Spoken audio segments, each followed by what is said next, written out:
কুদ্দুস, আমার চশমাটা কোথায়? চশমা ছাড়া তো আমি কিছু দেখতেছি না। তুই কি আমার চশমা চুরি করেছিস? বাবা, আমি কেন আপনার চশমা চুরি করব? আপনি কি চোখে দেখেননি কোথায় রেখেছেন? আমি সব জায়গায় খুঁজেছি, ড্রয়ারে নেই, বালিশের নিচে নেই, এমনকি ফ্রিজের ভিতরেও দেখলাম নেই। কুদ্দুস, তুই চশমা না দিলে আমি আজ থেকে চা আর খাবো না। দাদাজি, চিন্তা করবেন না, আমি এখন বড় ডিটেকটিভ। একটু পরেই চশমা উদ্ধার করে দিব, কিন্তু ফি লাগবে। কিসের ফি? নাতি হয়ে দাদুর কাছ থেকে টাকা নিবি?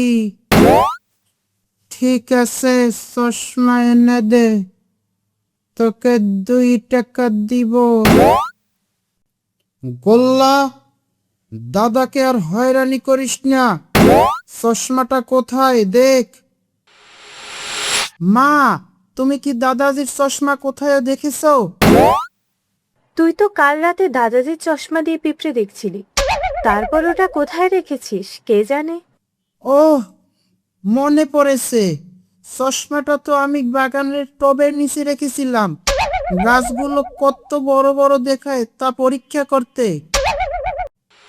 কোথায়? এখানে তো কিছু দেখি না, কিছুই নেই এখানে।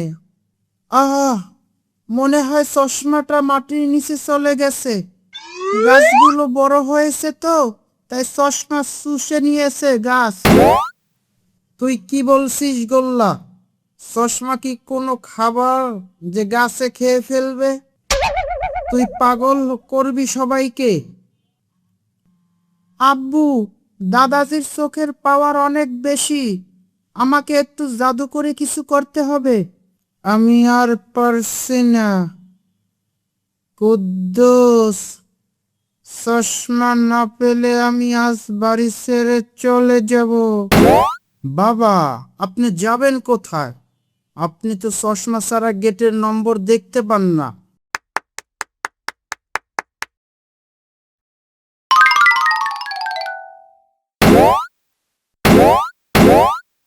এটা কি পড়ালি রে গোল্লা? এর ভিতর দিয়ে সব উল্টো দেখতেছি।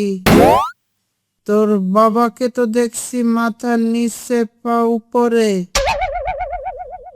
দাদাজি, এটা তো লেটেস্ট ফ্যাশন, এখন সবাই এই চশমা পরছে। এটাকে বলে উল্টো পৃথিবী চশমা। কুদ্দুস, তোর ছেলে আমাকে পাগল বানিয়ে ছাড়বে। আমার চশমা আমাকে দিয়ে দে। গোল্লা, ওই তোর পকেটে ওটা কি চকচক করছে? আরে, এটা তো দাদাজির চশমা, এটা তো আমার পকেটে ছিল, আমি তো ভুলেই গিয়েছিলাম।